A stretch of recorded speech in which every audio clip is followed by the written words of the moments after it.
अस्सलाम वालेकुम दोस्तों, तुसी वेख रहे हो पाक पंजाब टीवी ते मैं तुहाडा दोस्त अब्दुल वाहिद। दोस्तों माशाल्लाह अज मैं तुहाडे वास्ते 7 कुनाल ते 4 मरले दोस्तों पेट्रोल पंप की वीडियो लेके हाजिर होया। इंशाल्लाह उम्मीद है कि तुहानू ये बड़ी पसंद आएगी।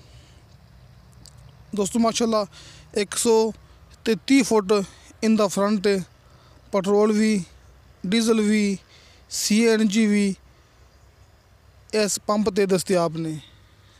CNG, petrol, diesel. दोस्तों बिल्कुल मेन रोड के उपर पेट्रोल पंप है। भाई फिरू फूल नगर लाहौर तो थोड़ा पहले आता है।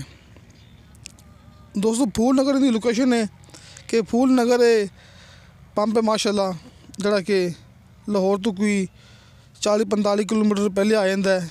तो बहुत ही बेहतरीन लोकेशन है कि माशाल्लाह बड़ा वड्डा चलता फिरता कारोबार है कि इत्थे बहुत सेल हो जाती है।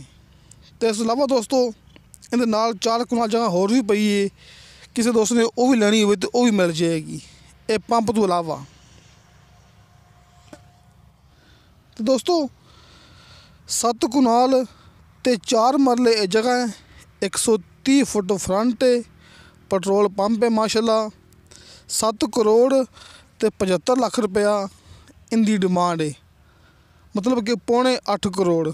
7 करोड़ ते 75 लाख रुपया इनकी डिमांड है। थोड़ी बहुती कमी पेशी प्यार मुहब्बत हो जाएगा। अपना WhatsApp number and call number लग्या होंदा है हर मूवी की डिस्क्रिप्शन दे विच, तुसी अपना रबता कर सकते जी। अपना दफ्तर है, अपना ऑफिस है, आरफ वाला शहर, कुमारा वाला चौक, ज़िला पाकपतन।